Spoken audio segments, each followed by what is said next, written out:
This is End Bad Governance YouTube platform. Please subscribe to stay connected, and thanks for watching our videos. I don't want to blame the federal government. The Yoruba has a proverb. They say, whichever way you present yourself, that is the way people are going to address you. Whatever you call your son, that's the way people are going to call your son.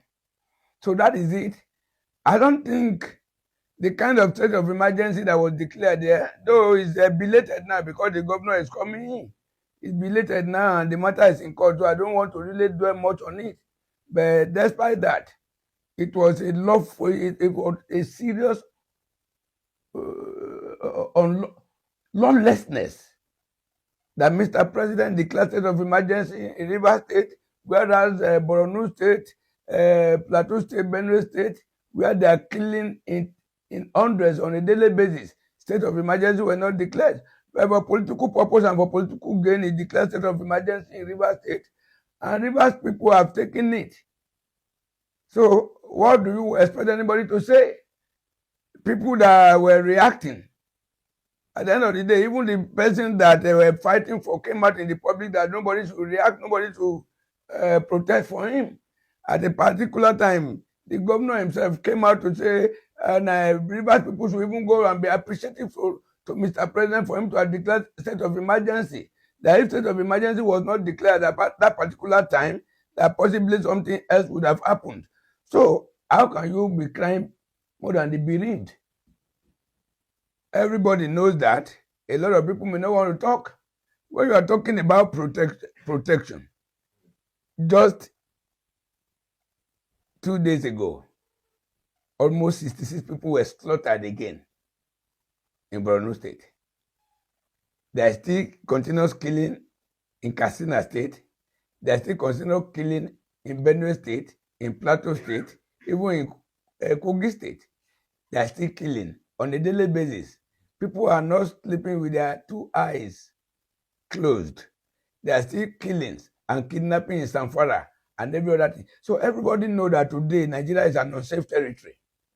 And when you talk about the welfare of the people, and I think the 2 basic things that the government should do is to protect the life and property and general welfare of the people. What are we talking about now?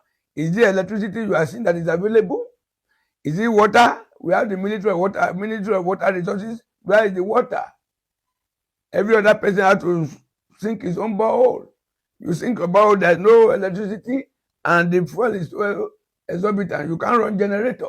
So that you see people taking bucket, going to almost 1 kilometer away to go and fetch water. So is it education that we say is okay? Is it health sector that is okay? Look at it, less than a week now. A medical doctor collapsed after 72 hours of continuous walking. He died.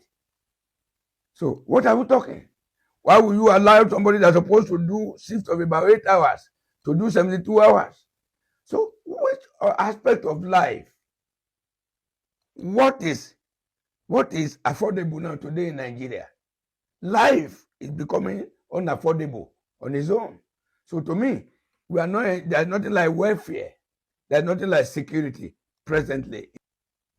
Who can we trust? Sometimes ago when Buhari was coming, we were shouting Uzziah. Buhari came in triumphantly. What did he do? He brought Nigeria backward for over 20 years. Tinubu was coming there, a Milokan slogan. And people queue up to vote, though it's a vote. Just 8 million votes in the country of 230 million. And somebody was swearing as Mr. President. How far has he gone? Without consulting with any cabinet, without consulting with any advisor, he manned the podium the day of his swearing and his object is gone. And since that day, peace is gone. Since that day, quality feeding is gone. Since that day, quality clothing is gone. Since that day, Nigerians that are managing fuel to run generator to provide light and illumination for the environment, they can't afford it again. So darkness took over. So to me, Tinubu has not done well at all. A lot of people say renew hope. I don't call it renew hope. I call it renew hopelessness. That is exactly what we have. So if Tinubu can so do, and there is nothing like electoral reform that will give us assurance that they are not going to rig election 2027, are we still expecting Tinubu to come back? If Tinubu come back, the thing will be worse, because if he come back, second tenure is not going for third tenure. So he may not even care. Now that his performance should even spur people into action, voting for him 2027, he's not even performing. Is it when he comes to second tenure? Who again, even in the opposition, are they serious?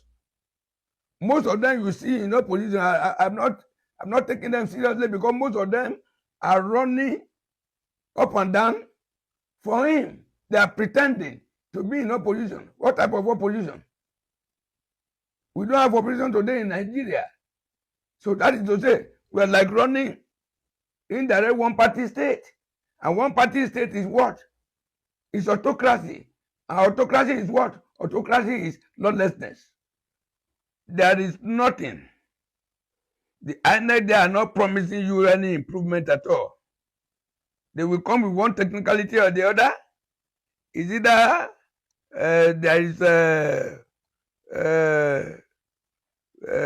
what do they call beaver failure, or iron failure, or glitches here and there. At the end of the day, they will just do, because there is Nigerians are so docile.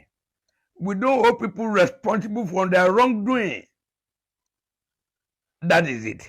So our docility has been taken for stupidity by this power that be. So to me, 2027, whatever we bargain for is what we will get.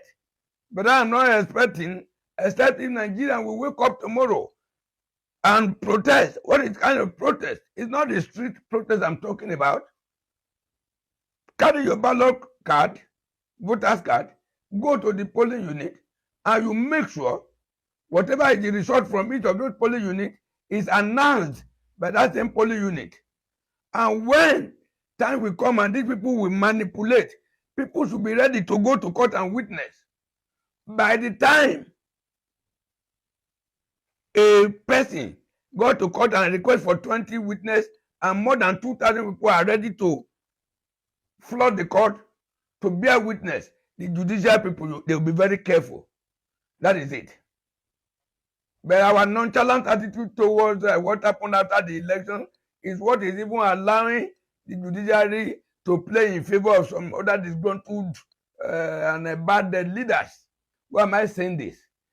Before they change the system, definitely there must be review of Nigeria Constitution as regards that. Is there any review now by the National Assembly? Who are the people in the National Assembly? The 10th Assembly?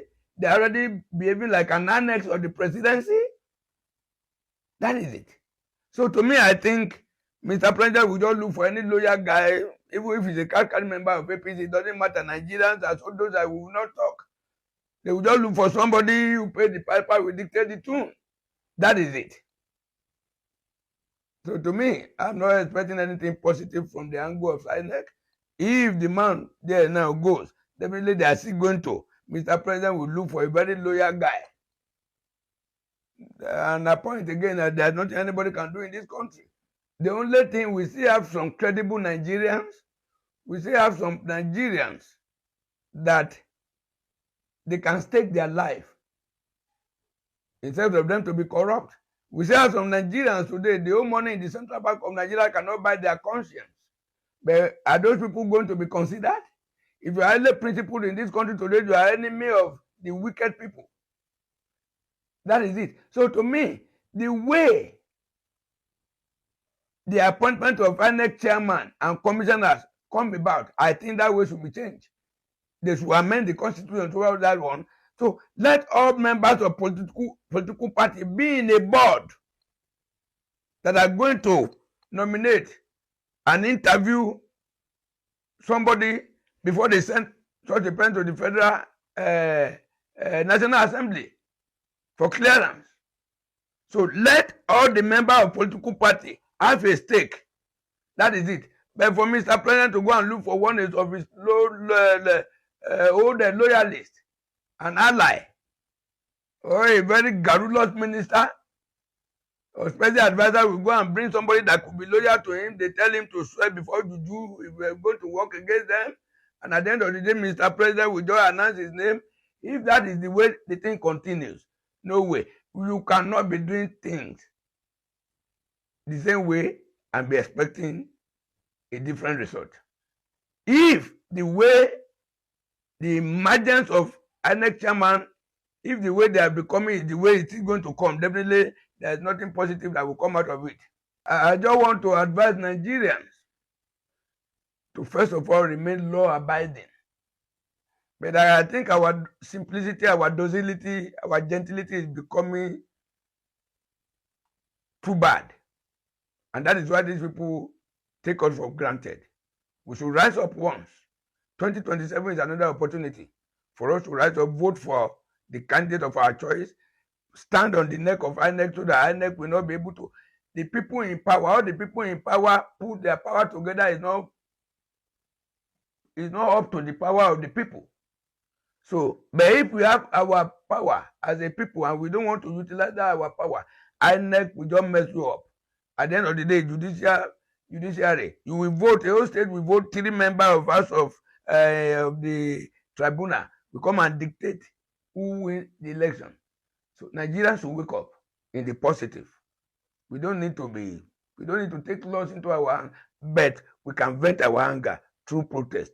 And the best protest is to protest with our voters' card.